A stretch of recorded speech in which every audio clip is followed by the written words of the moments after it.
ഖത്തറിലെ നിലവിലെ സാഹചര്യം എന്തെന്ന് പരിശോധിക്കാം. ആർ ജെ അപ്പുണ്ണിയാണ് ഇപ്പോൾ ഖത്തറിൽ നിന്ന് ചേരുന്നത്. അപ്പുണ്ണി, ഈ ഖത്തറിലെ നിലവിലെ ഒരു സാഹചര്യം എന്താണ്?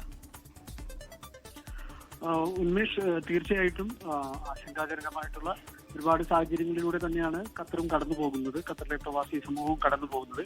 ഇപ്പോൾ ഒരു മണിക്കൂറിന് മുമ്പായി ഖത്തർ മന്ത്രാലയം, ആഭ്യന്തര മന്ത്രാലയം നൽകിയിരിക്കുന്ന നിർദ്ദേശം കെട്ടിടത്തിനുള്ളിൽ സുരക്ഷിതമായ സ്ഥലങ്ങളിൽ തന്നെ ആളുകളോട് താമസിക്കാനും തങ്ങാനും ആവശ്യപ്പെടുകയാണ്. അത് മാത്രമല്ല, ഒരു കാരണവശാലും ആവശ്യമില്ലാതെ പുറത്തേക്ക് ഇറങ്ങുന്നത് സംബന്ധമായിട്ടുള്ള കാര്യങ്ങൾ ഒഴിവാക്കണമെന്നും ഖത്തറിന്റെ ആഭ്യന്തര മന്ത്രാലയം പൊതുജനങ്ങളെ അറിയിക്കുന്നു. അതോടൊപ്പം തന്നെ ജനലുകളിൽ നിന്നും പുറം ഭിത്തികളിൽ നിന്നുള്ള അകലെയുള്ള വീടിന്റെ മുറികളിൽ തന്നെ സംരക്ഷണത്തിൽ സുരക്ഷിതമായിട്ടിരിക്കാനും അതോടൊപ്പം തന്നെ ബേസ്മെന്റ് പോലെയുള്ള സൗകര്യങ്ങൾ പ്രയോജനപ്പെടുത്താനും ഇപ്പോൾ ഒരു മണിക്കൂർ മുമ്പാണ് ഖത്തറിന്റെ ആഭ്യന്തര മന്ത്രാലയം ഞങ്ങളെ അറിയിച്ചിട്ടുള്ളത്. ഇവിടുത്തെ സോഷ്യൽ മീഡിയ പ്ലാറ്റ്ഫോമുകളിൽ അവർ അപ്ലോഡ് ചെയ്തിട്ടുള്ള ഡീറ്റെയിൽസ് അല്ലെങ്കിൽ വാർത്തകൾ അല്ലെങ്കിൽ ഇൻഫർമേഷൻ അങ്ങനെയാണ്. ലോകത്തെവിടെയായാലും ഏത് സമയത്തും 24 വാർത്തകളും ഓഗ്മെന്റഡ് റിയാലിറ്റി പാക്കേജുകളും എക്സ്പ്ലെയിനറുകളും വിശദമായി കാണാൻ ഞങ്ങളുടെ യൂട്യൂബ് ചാനൽ നിങ്ങൾക്ക് സബ്സ്ക്രൈബ് ചെയ്യാം.